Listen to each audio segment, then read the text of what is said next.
नमस्कार मैं Mujid ration card ठका सकলৰ বাবে ভাল খবৰ रेशन कार्ड ठका সকলৰ বাবে নতুন আঁচনি লৈ আহিছে অসম চৰকাৰে যদি আপোনালোকৰ ঘৰত এটা रेशन कार्ड আছে হেতু লাগিলে এপিএল বিপিএল বা অন্য কিবাই হোক মুঠতে যদি रेशन कार्ड আছে তেন্তে আপোনাৰ বাবে এটা ভাল খবৰ আহিছে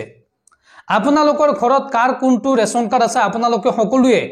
ভিডিওটোত এটা লাইক কৰি কমেন্ট বক্সত লিখি দিয়ক যাতে আপোনালোকৰ रेशन कार्डৰ কিবা ইনফৰমেশনৰ লগে লগে মই আপোনালোকক আগতীয়াকৈ জনাই দিব পাৰো তো বন্ধুসকল বলক আমি ভালদৰে জানি লও रेशन कार्ड ठका সকলক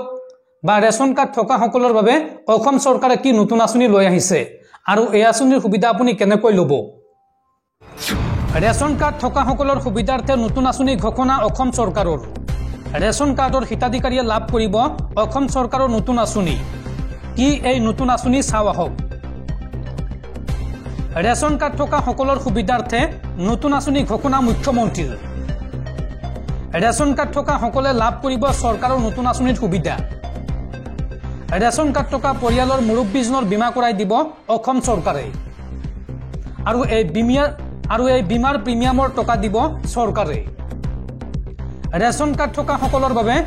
পুনৰ এই বৃহৎ ঘোষণা কৰিছে অসম চৰকাৰে এখন কাৰ্ড অৰ্থাৎ 5টা বেটা বেটি रेशन कार्डर सुविधार कथा কৈ এই মন্তব্য মুখ্যমন্ত্রীর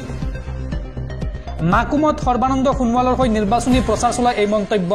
মুখ্যমন্ত্ৰী হিমন্ত বিশ্ব শৰ্মাৰ আৰু লগতে অসমত নতুনকৈ 50,000 যুৱক যুৱতীক চাকৰি দিয়াৰ কথা ঘোষণা কৰে মুখ্যমন্ত্ৰী গৰাকীয়ে বন্ধুসকল আপোনালোকে নিশ্চয়তে বুজি পাইছে रेशन कार्ड থকা সকলক নতুন সুবিধা দিবলৈ ওলাইছে অসম চৰকাৰে रेशन कार्ड যিজনৰ নামত আছে অৰ্থাৎ পৰিয়ালৰ মুৰব্বীজনৰ বীমা কৰাই দিব অসম চৰকাৰে আৰু হে বীমাৰ ধন বা প্ৰিমিয়াম আপুনি দিব নালাগে হে ধন দিব বা প্ৰিমিয়াম দিব অসম চৰকাৰে আজিৰ দিনটোত এই ডাঙৰ ঘোষণা কৰিছে মুখ্যমন্ত্ৰী হিমন্ত বিশ্ব শৰ্মাই